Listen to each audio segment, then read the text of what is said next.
Salve, Laudetur Yesus Kristus semuanya.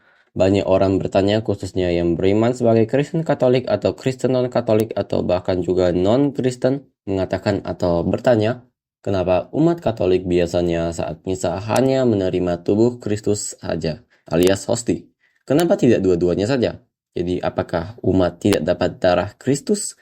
Untuk menjawab ini saya menjawab, tidak semua misa Katolik tidak memberikan darah Kristus ke umat. Ya, pasti ada. Dari kebijakan uskup setempat atau paroki, dan misa ordinariat personal. Misa yang dibuat umat yang mantan Anglikan yang bergabung ke gereja Katolik dan menggunakan misa dalam aturan gereja Anglikan. Dan juga liturgi ilahi Katolik Ritus Timur.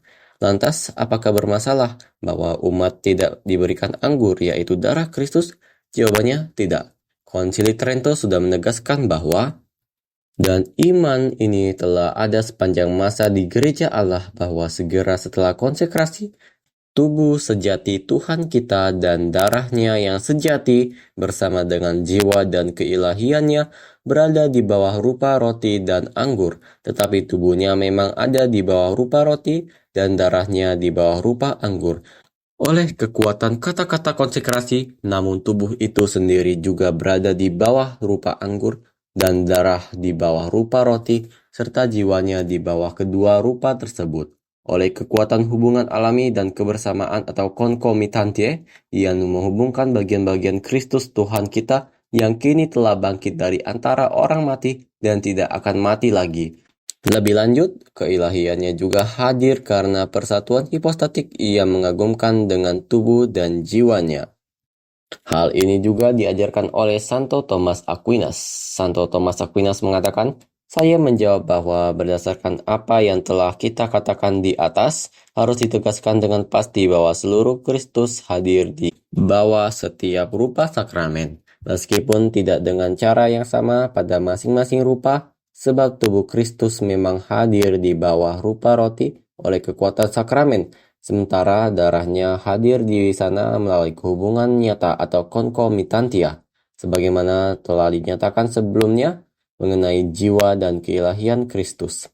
Dan di bawah rupa anggur, darah Kristus hadir oleh kekuatan sakramen, sementara tubuhnya hadir melalui hubungan nyata atau konkomitantia, begitu pula dengan jiwa dan keilahiannya, karena sekarang darah Kristus tidak lagi terpisah dari tubuhnya, seperti yang terjadi pada saat sengsara dan kematiannya. Namun, Santo Thomas Aquinas mempunyai beberapa kesalahan kecil di mana dia mengatakan, karena perubahan roti dan anggur tidak berakhir pada keilahian atau jiwa Kristus, maka konsekuensinya adalah bahwa keilahian atau jiwa Kristus hadir dalam sakramen ini bukan oleh kekuatan sakramen, melainkan melalui hubungan nyata, reali concomitantia. Padahal ini kurang lengkap dan agak keliru, dan Konsili Trento sudah mengklarifikasikan bahwa jiwa dan keilahian Yesus hadir bukan hanya dengan reali concomitantia, melainkan persatuan hipostatik juga.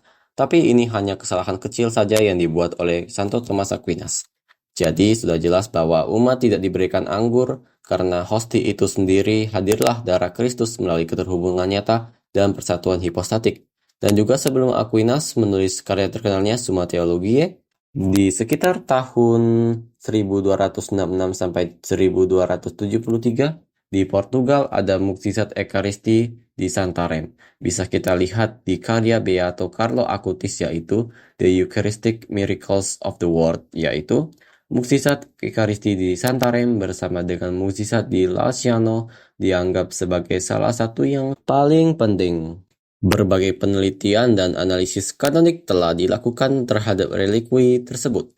Hosti berubah menjadi daging yang berdarah dan darah mengalir darinya. Kedua relikwi ini masih disimpan hingga hari ini di Gereja Santo Stefanus di Santarém.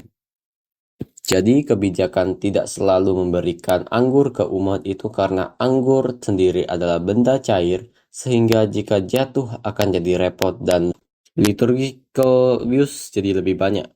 Jadi ini penjelasan saya. Sekian dan terima kasih. Tuhan memberkati.